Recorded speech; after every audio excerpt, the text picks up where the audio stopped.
Mickey Mouse, o rato que roeu a alma do século XX.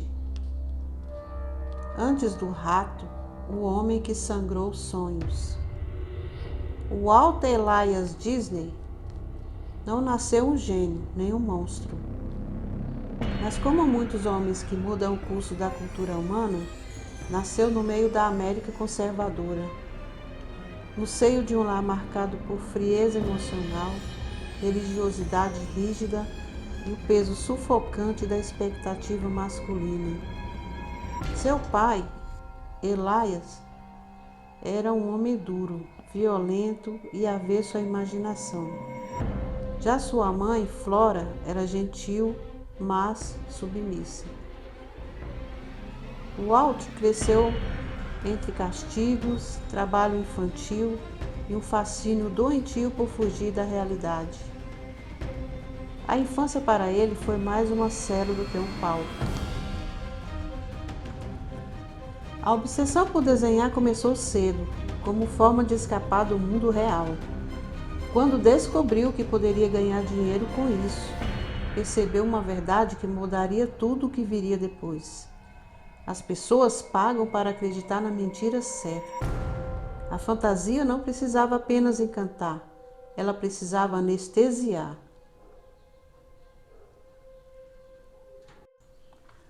A morte de Oswald, o estopim da loucura. Antes de Mickey, houve Oswald, o coelho sortudo, criado em 1927. Oswald foi o primeiro personagem de sucesso de Walt Disney, mas ele não era seu. Pertencia por contrato à Universal Pictures.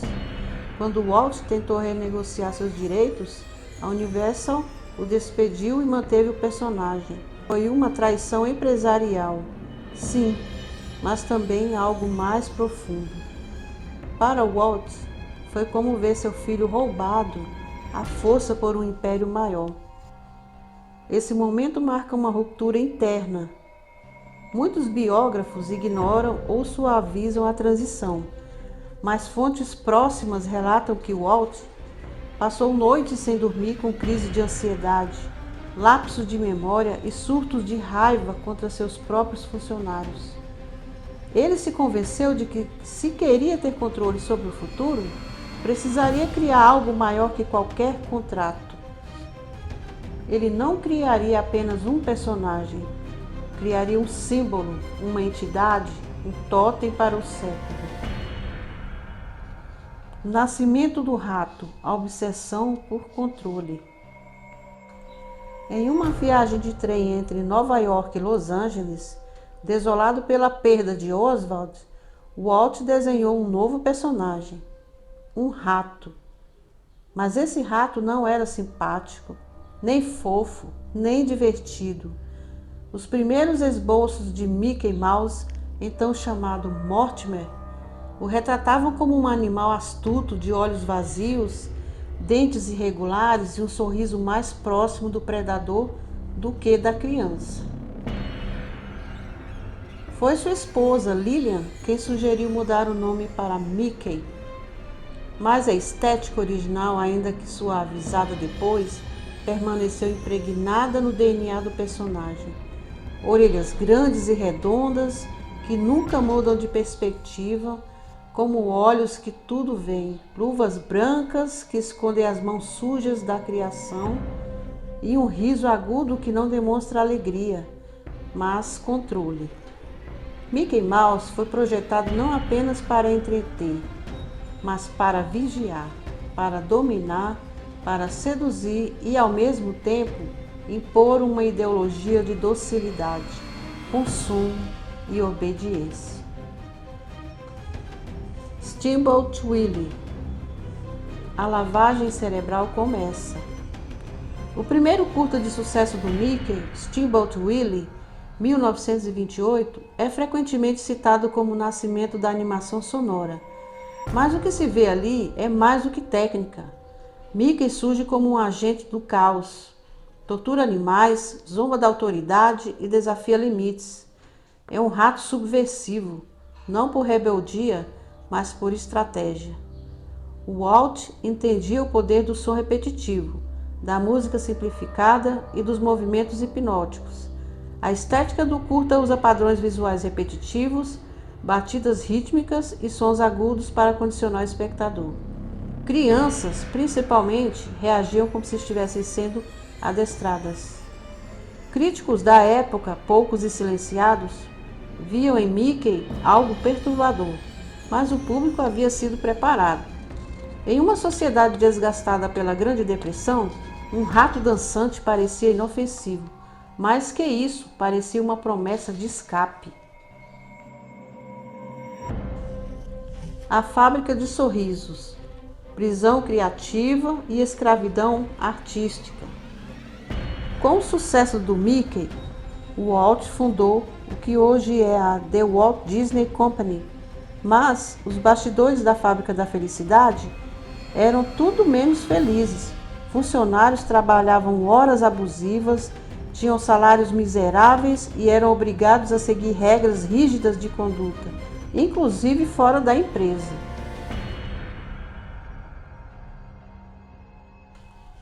Desenhistas criavam os curtas, mas raramente recebiam crédito. O Walt se via como o único autor legítimo.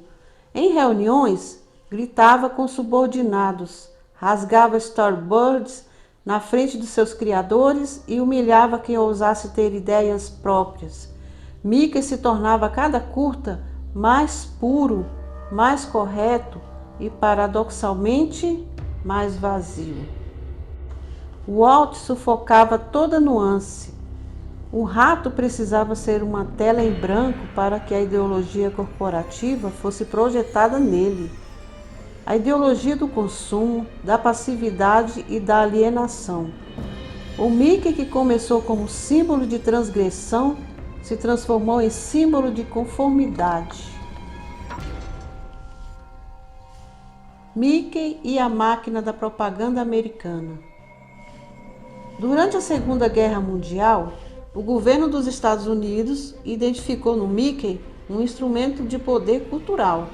O Walt foi recrutado de forma informal para colaborar com a propaganda americana.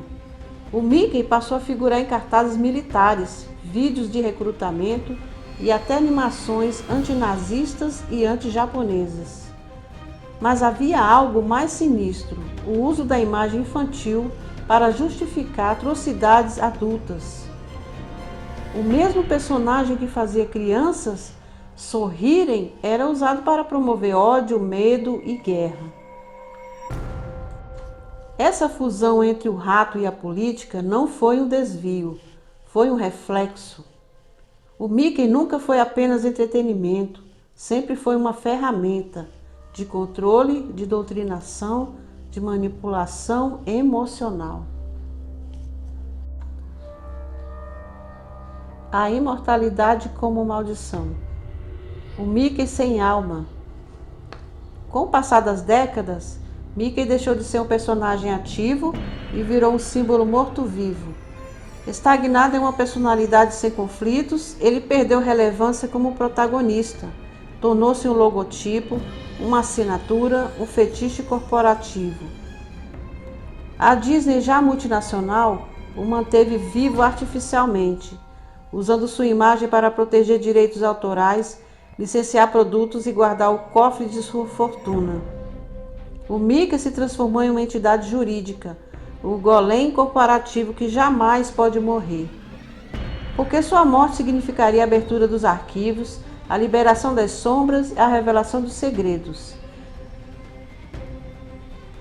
A empresa moveu batalhas legais e políticas para impedir que o personagem caísse em domínio público, modificando leis de copyright nos Estados Unidos.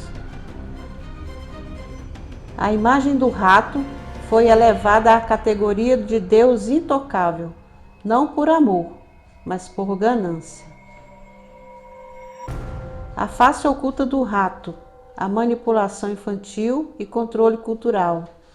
O maior legado de Mickey Mouse não está nos desenhos animados, mas na normalização da manipulação infantil. Desde a década de 1930, produtos com a imagem do Mickey foram empurrados para crianças de todas as idades. brinquedos, roupas, materiais escolares, alimentos, até roupas de cama. O cérebro infantil, ainda em formação, passou a associar a imagem do rato à segurança, ao prazer e ao conforto. Mas isso não foi acidental, foi estratégia. O Walt compreendia instintivamente, ou com a ajuda de especialistas, que o consumidor mais poderoso é aquele condicionado desde o berço. Mickey se tornou um instrumento de colonização emocional. Com ele, a Disney se infiltrou em lares, escolas e imaginários ao redor do mundo, vendendo uma versão adocicada da realidade que apagava conflitos sociais, complexidade psicológica e crítica ao sistema. Enquanto crianças riam, o rato vigiava. O rato hoje, um espelho de nossa alienação. Hoje, o Mickey Mouse raramente protagoniza histórias. Ele aparece em produtos, logotipos, parques temáticos e comerciais. Sua presença é constante, mas sua essência é oca. Isso porque o Mickey não é mais um personagem, é um conceito, uma ideia moldada para perpetuar um sistema que lucra com a infantilização cultural, com o escapismo superficial e com a promessa de felicidade padronizada. A imagem do rato de olhos negros e sorriso congelado é, na verdade, um espelho de nossa própria alienação coletiva, um reflexo de que aceitamos como normal, do que consumimos sem questionar, do que chamamos de infância, mesmo quando ela é fabricada em reuniões de marketing. A história sombria de Mickey Mouse não é apenas a história de um personagem, é a história de como a cultura de massa sequestrou a imaginação humana, moldou desejos, domesticou revoltas e vendeu tudo isso embalado em glitter e fantasias.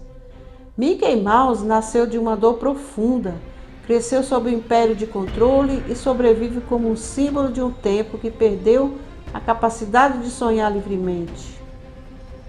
Hoje ele vive, não como um herói, não como um vilão, mas como símbolo de um mundo que preferiu sorrir em silêncio a confrontar seus próprios demônios.